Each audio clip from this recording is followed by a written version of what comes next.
MS-13 is one of the major gangs. And they are satanic also. That was my question. So very I'm little. sorry. No. But I would hope you will explain it, because very little has been written in the West about this. They're satanic, yes. But actually, literally, can you explain? Well, they didn't start as a satanic organization. They MS-13 started in Los Angeles, in the U.S., because Salvadorans weren't allowed to sell drugs by the Mexican gangs. So they created a gang that was called the 18th Street Gang, because they basically wanted to sell drugs in a street that was 18th Street over there. But then division started they started dividing themselves and started infighting. So they created the MS-13. And then MS-13 started outgrowing the other gangs, and they started exporting the organization to other parts of the U.S. And when Bill Clinton decided to deport those guys, he didn't tell our government at the time, I'm deporting this criminal. They just send them here. And they came, there were few, but unchecked. At the same time, some laws were passed to protect minors from imprisonment. And of course, the gangs used that to recruit 15-year-olds, 16-year-olds, 17-year-olds.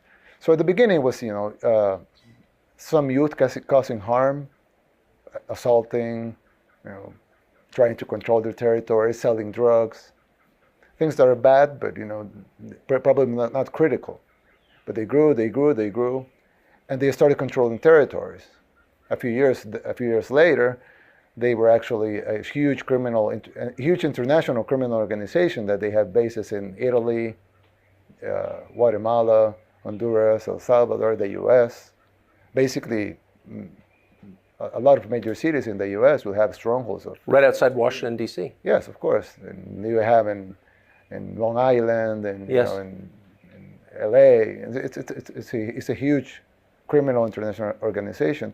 So they grew, and they started, killing more people just to get territory, or to fight against rival gangs, or to collect debts or money or whatever.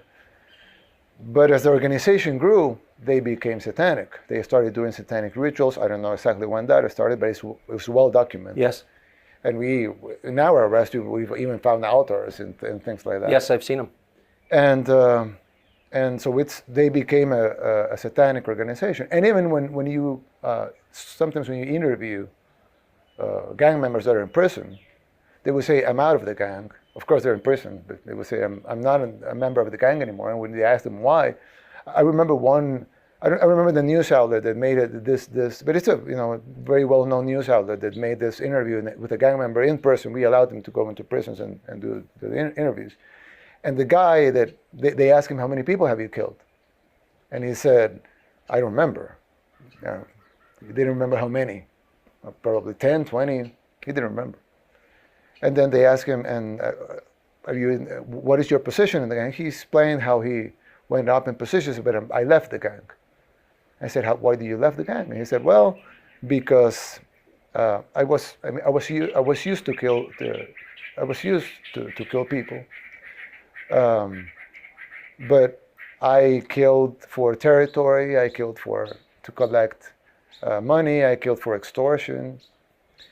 But I came to to this house, and they were about to kill a baby. And the killer that had killed tens of people, said, "Oh, wait, what are we doing? Why are we going to kill that baby?" And they told him, "Because the beast asked for a baby, so we have to give him a baby." So he said that he couldn't resist that, so he left the gang. He's in prison because he's a killer, but he left the gang because he couldn't tolerate what he was seeing. So human sacrifice was a part. Well, in the United States a couple of weeks ago, or a couple of days ago, I don't remember exactly, I saw the news that they were going to kill a young girl, or they killed a young girl, I don't exactly remember, because it was a satanic ritual. It happened in the U.S.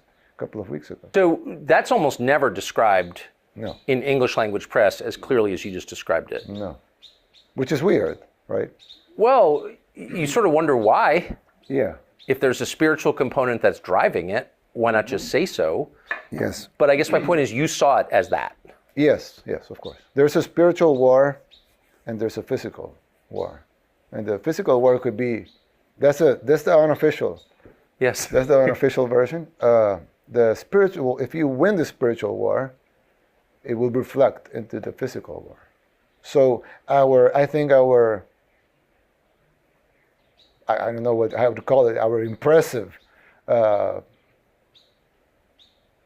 victory was because we won the spiritual war very, very fast. Well, that leads me, I didn't expect. Because you didn't have competition. I mean, they were satanic. I think that made it easier. In your inaugural, and I was listening on headphones for the translations, I just want to check this. You said, we have achieved this great victory and made this a safe country, and that's the predicate for everything that follows. And the next thing we're going to do in this term is to work on the economy to make it better. Grow the economy, yeah. And you said, correct me if I'm wrong, you said I have a 3-point plan, and I'm thinking, I wonder what that is. I don't know, start a Federal Reserve Bank? And you said the first point of my plan is seek God's wisdom. Yes. That is what you said. Yeah, I said that, yeah. Why would that be the first point of an economic plan? Why wouldn't it be? Why should it be the first part of the plan? Well, I think it should be. Yeah. But I can't. And most people would think that, right? I've never heard any leader of any country say that. Because they probably forgot to represent the people that elect them. Yeah. It's like you ask most of the people that elect the politicians, they say, yeah, that's fine. Yeah, I believe that. But then you ask the politician, and he will say, no, that's not. So who is he trying to pandering to? I mean, it doesn't make sense, right? Do you So think it's a common sense thing to seek God's wisdom? Of course. Yeah. It's a prerequisite for wise decision making, Yes, I would say. exactly. So that's the first part of our plan.